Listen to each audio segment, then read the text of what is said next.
¿Cómo se redactó y aprobó la Constitución de 1980? ¿Cuáles son los principales elementos de su contenido? ¿Qué tipo de reformas estructurales se implementaron en Chile al alero de esta Constitución? La Constitución de 1980, las reformas estructurales y la segunda etapa del gobierno militar. El gobierno del general Pinochet dotó al país de una nueva constitución política en el año 1980, la cual fue redactada por un comité de expertos designados por el gobierno y sometida a un plebiscito, cuya validez ha sido históricamente cuestionada. La Constitución Política del año 80 estableció un proceso de transición a la democracia, durante el cual el general Pinochet actuaría como presidente de la República durante un periodo de 8 años, tras los cuales se realizaría un plebiscito en el cual se sometería a la opinión del pueblo una eventual continuidad del presidente en su cargo. El rediseño del Estado que estaba implementando el régimen militar continuó durante la segunda etapa del gobierno, creando organismos estatales que incluían el Servicio Nacional de Geología y Minería, Sernageomin, el Sistema de Áreas Silvestres Protegidas del Estado, la Empresa Nacional de Aeronáutica, ENAER. Además de una nueva constitución y un completo rediseño del Estado, el gobierno del presidente Pinochet impulsó una serie de reformas estructurales que abarcaron a los sectores sociales de la economía, incluyendo a la educación, la salud y las pensiones.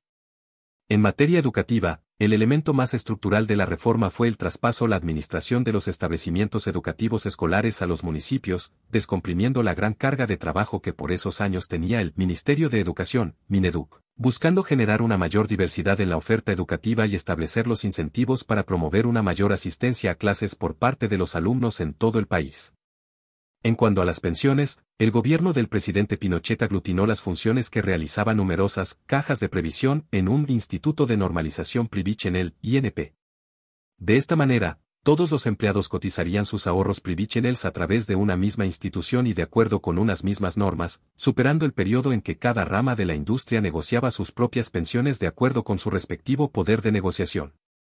Asimismo, el nuevo sistema reconocía la propiedad de cada trabajador sobre sus fondos ahorrados, eliminando el anterior sistema de reparto, donde los que más habían ahorrado subsidiaban las pensiones de los que menos habían ahorrado. En materia sanitaria, el gobierno militar otorgó a los cotizantes la posibilidad de optar entre el sistema público de salud, cuyas funciones fueron aglutinadas en torno al Fondo Nacional de Salud, FONASA, o un sistema de seguros privados de salud gestionado a través de empresas privadas que comenzaron a crearse para estos efectos bajo el rótulo de Instituciones de Salud Privichenel y SAPRES. La salud dejaba de depender entonces de las numerosas cajas de seguro obrero, previsión social y otras instituciones que, al igual que respecto de las pensiones, se encargaban de entregar el financiamiento necesario para otorgar asistencia sanitaria a sus respectivos afiliados. Posteriormente se produjo una severa crisis económica internacional derivada de una segunda crisis internacional del petróleo y una fuerte reducción del gasto público estadounidense, lo que redujo la cantidad de dólares disponibles en el mercado global e impactó a países en todo el mundo, especialmente a Chile que, para controlar la inflación, había implementado pocos años antes un tipo de cambio fijo a un precio de 39 pesos por dólar. Al reducirse la cantidad de dólares disponibles en el mercado, el gobierno decidió dejar flotar libremente al peso respecto del dólar, de manera que el valor del peso chileno cayó fuertemente y un dólar llegó a costar más de 200 pesos chilenos, provocando fuertes consecuencias económicas. Varios bancos se vieron incapaces de cumplir con el pago de sus deudas contraídas en dólares, lo que condujo al país hacia una recesión. Otras empresas e instituciones también tenían sus deudas en dólares, de manera que fueron arrastradas con la brusca alza en el valor de la divisa y cayeron en la quiebra, provocando una fuerte alza del desempleo, que terminó por avivar las protestas y la oposición al gobierno. Esto provocó una intervención masiva de los bancos por parte del gobierno, un aumento del gasto público y un retorno a las masivas emisiones monetarias por parte del Banco Central, contrariando la progresiva liberalización que venía experimentando la economía, lo que afectó la confianza de los inversionistas en nuestro país.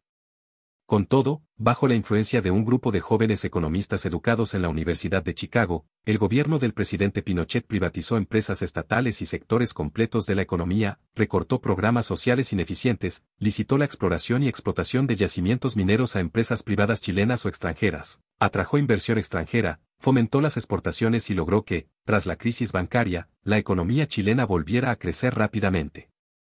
Las privatizaciones de empresas estatales permitían revitalizar la alicaída e ineficiente gestión de las mismas y atraer nuevos capitales tanto chilenos como extranjeros para invertir en nuestro país, generando empleo y fomentando el crecimiento económico.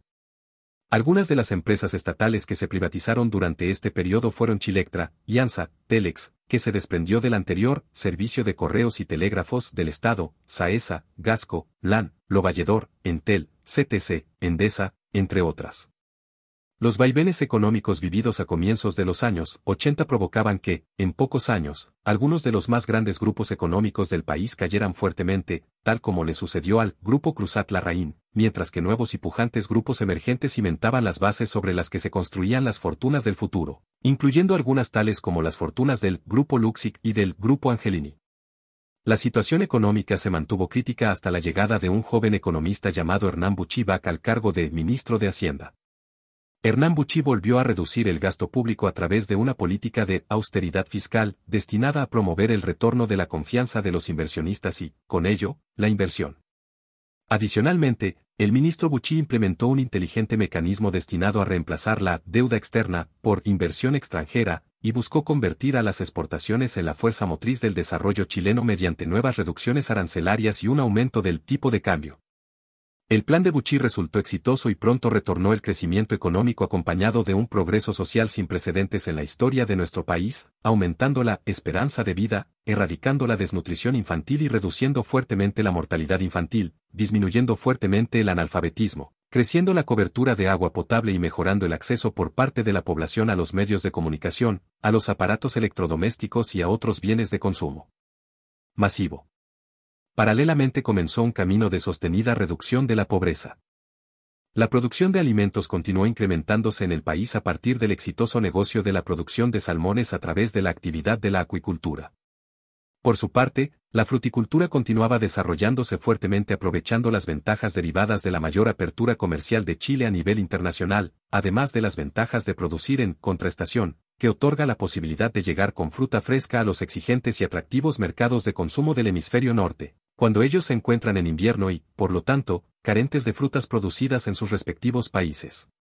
De esta manera, la fruticultura se convirtió en un motor para impulsar el crecimiento económico de todo el centro-sur del país.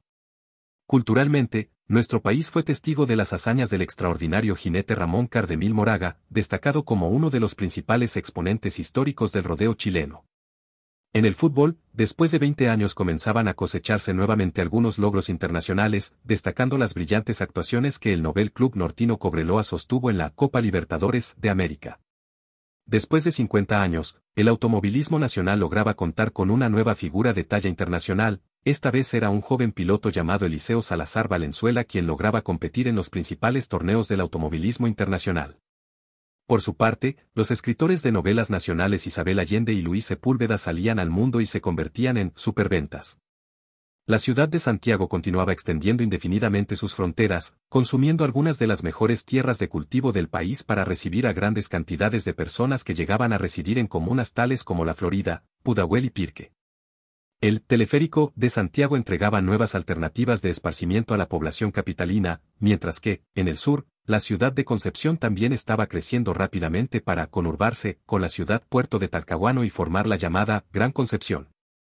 La cultura del consumo se consolidaba a la par con el crecimiento económico y urbano, de manera que, junto con la formación de los primeros grandes centros comerciales, tales como los emblemáticos Apumanque y Parque Arauco de la comuna de Las Condes, se introducían cada vez más marcas extranjeras para comercializarse al país, poniéndose al alcance de cada vez más chilenos. Marcas textiles estadounidenses tales como Hush Puppies llegaron al país gracias a las gestiones de algunos habilidosos emprendedores locales. Junto a la cultura del consumo estaba proliferando también la generación de basura, la cual incluía cada vez mayores cantidades de plásticos y otros elementos no biodegradables que hacían necesaria una mayor y más eficiente gestión de los desechos, especialmente en las grandes ciudades. De esta manera, el gobierno militar se preocupó de implementar una política pública que había diseñado su antecesor, el gobierno del presidente Allende, pero cuya ejecución había sido postergada debido a los problemas de financiamiento que asociaba. Así, el gobierno militar fundó los primeros rellenos sanitarios del país, reemplazando en algunos casos antiguos vertederos.